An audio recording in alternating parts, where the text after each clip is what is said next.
ರಾಜ್ಯ ಸಚಿವ ಸಂಪುಟ ವಿಸ್ತರಣೆ ಆದ ಬಳಿಕ ಇದೀಗ ಹಿರಿಯ ಶಾಸಕರುಗಳು ಬಹಿರಂಗವಾಗಿ ಅಸಮಾಧಾನ ಆಕ್ರೋಶವನ್ನು ಹೊರಹಾಕ್ತಾ ಇರುವಂತದ್ದು.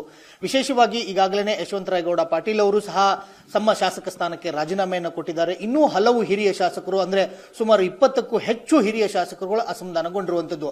ಅದರಲ್ಲೂ ವಿಶೇಷವಾಗಿ ಹಿರಿಯ ಶಾಸಕರಾಗಿರ್ತಕ್ಕಂಥ ಟಿ.ಬಿ. ಜಯಚಂದ್ರ ಅವರು ನಮ್ಮ ಜೊತೆಗಿದ್ದಾರೆ. ಅವ್ರನ್ನು ಸಹ ಮಾತಾಡಿಸ್ತೀನಿ. ಸರ್, ಈಗ ನಿನ್ನೆ ಸಚಿವ ಸಂಪುಟ ವಿಸ್ತರಣೆ ಆಯಿತು. ನಿಮ್ಮ ಜೊತೆಗಿದ್ದಂಥ ಹಿರಿಯರು ಸಹ ಸಾಕಷ್ಟು ಅಸಮಾಧಾನಗೊಂಡಿರುವಂತದ್ದು. ತಾವು ಏನ್ ಹೇಳಕ್ ಬಯಸ್ತೀರಾ? ಹೌದು, ಎಲ್ಲೋ ಒಂದು ಕಡೆಗೆ ಈ ವಿಸ್ತರಣೆ ಎಲ್ಲರ ನೆಮ್ಮದಿಯನ್ನ ಕೆಡಿಸಿದೆ. ಯಾವ ಮಾನದಂಡ ಇಟ್ಟು ವಿಸ್ತರಣೆ ಆಗಿದೆ ಅಂತಕ್ಕಂಥದ್ದನ್ನ ಎಲ್ಲರೂ ಕೂಡ ಪ್ರಶ್ನೆ ಮಾಡ್ತಾ ಇದ್ದಾರೆ. ಅನೇಕ ಜಿಲ್ಲೆಗಳಿಗೆ ಪ್ರಾತಿನಿಧ್ಯ ಇಲ್ಲ, ಯಾರನ್ನು ಓಲೈಸುವಂತ ಕೆಲಸವನ್ನ ಆಗಿದೆ ಅಂತಕ್ಕಂಥ ಭಾವನೆಯನ್ನು ವ್ಯಕ್ತಪಡಿಸ್ತಾ ಇದ್ದಾರೆ. ಅದು ಇಂಥ ವಿಶೇಷ ಸಂದರ್ಭಗಳಲ್ಲಿ ಈ ಥರದ್ದು ಸ್ವಾಭಾವಿಕ ಪಕ್ಷದ ಚೌಕಟ್ಟಿನಲ್ಲಿ ಆಗ್ತಕ್ಕಂಥದ್ದು. ಆದರೆ ಈ ಬಾರಿ ಅತಿಯಾಗಿರ್ತಕ್ಕಂಥ ರೀತಿಯಲ್ಲಿ ಅಸಮಾಧಾನ ಹೊರಬರ್ತಾ ಇರ್ತಕ್ಕಂಥದ್ದನ್ನು ನಾವು ನೋಡ್ತಾ ಇದ್ದೀವಿ.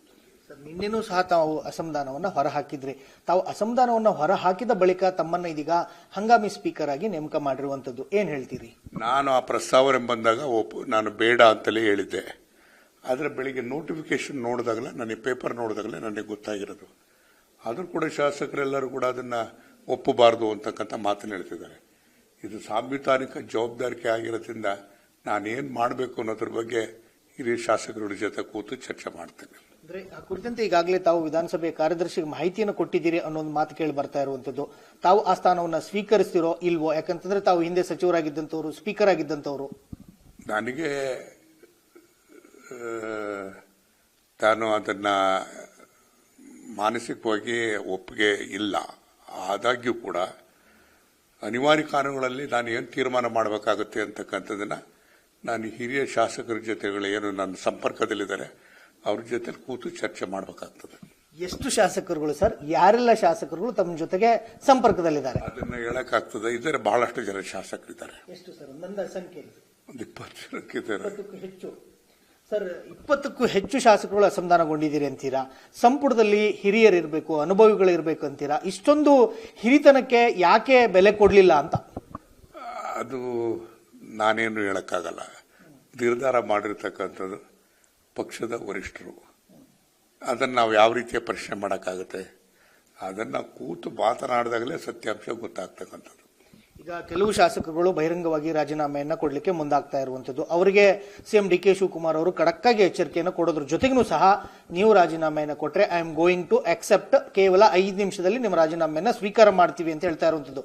ಇದು ಹಿರಿಯ ಶಾಸಕರುಗಳು ಅಸಮಾಧಾನಗೊಂಡಿರುವಂತವರಿಗೆ ಒಂದು ಬ್ಲಾಕ್ ಮೇಲು, ಬೆದರಿಕೆ ಅನ್ಸಲ್ವಾ? ಬೆದರಿಕೆ ಅಂತಲ್ಲ, ಒಬ್ಬ ಪಕ್ಷದ ಮುಖಂಡರಾಗಿ ಶಿಸ್ತನ್ನ ಕಾಪಾಡಬೇಕಾದಾಗ ಆ ರೀತಿಯಾದಂಥ ಹೇಳಿಕೆಯನ್ನು ಹೇಳಲೇಬೇಕಾಗ್ತದೆ. ಅದರಲ್ಲಿ ಲೋಪ ಇದೆ ಅಂತ. ಹಿರಿಯರ ಬೇಸರ, ಅಸಮಾಧಾನಕ್ಕೆ ಬೆಲೆ ಇಲ್ವಾ ಅಂತ? ಅಲ್ಲ, ಬೆಲೆ ಇಲ್ವಾ ಅಂತಂದ್ರೆ ಈ ತರ ಭಿನ್ನಾಭಿಪ್ರಾಯಗಳು ಬಂದಂತ ಸಂದರ್ಭದಲ್ಲಿ ಅದನ್ನು ಸಮಾಧಾನ ಪಡಿಸ್ತಕ್ಕಂಥದ್ದು, ಅದನ್ನ ಸುಧಾರಿಸ್ತಕ್ಕಂಥ ಕೆಲಸವನ್ನ ವರಿಷ್ಠರು ಮಾಡಬೇಕಾಗ್ತದೆ, ಮುಖ್ಯಮಂತ್ರಿಗಳು ಮಾಡಬೇಕಾಗ್ತದೆ. ಮುಖ್ಯಮಂತ್ರಿಗಳ ಹೇಳಿಕೆ ಅದು ಪಕ್ಷದ ದೃಷ್ಟಿಯಿಂದ ಸರಿ ಇರ್ತದೆ. ಅವರು ಪಕ್ಷದ ದೃಷ್ಟಿಯಿಂದ ಏನೋ ಸರಿ ಅಂತ ಹೇಳ್ತಾ ಇರುವಂತದ್ದು. ಕ್ಷೇತ್ರದ ದೃಷ್ಟಿಯಿಂದ ನೋಡೋದಾದ್ರೆ ನಿಮ್ಮ ಕ್ಷೇತ್ರದ ಕಾರ್ಯಕರ್ತರು ಆಗಿರ್ಬೋದು, ಅಭಿಮಾನಿಗಳಾಗಿರ್ಬೋದು, ಅವ್ರೇನ್ ಹೇಳ್ತಾ ಇದ್ದಾರೆ? ಅವ್ರ ತೀರ್ಮಾನ ಏನು ಅಂತ? ಅದೇ ದೊಡ್ಡ ತಲೆನೋವಾಗಿರೋದು.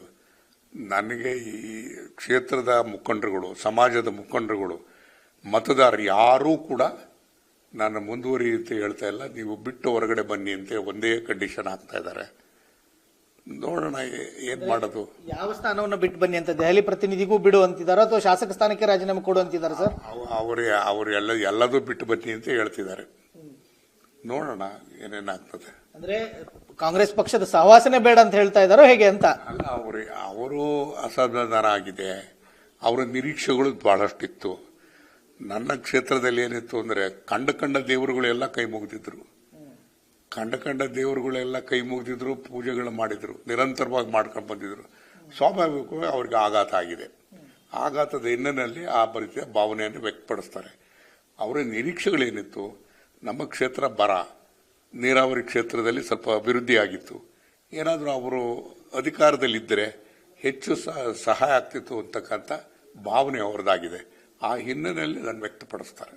ನಾವು ದೆಹಲಿಯ ನಾಯಕರುಗಳಿಗೆ ಸಾಕಷ್ಟು ಆಪ್ತರು, ಅವ್ರ ಜೊತೆಗೆ ಇರುವಂತವರು.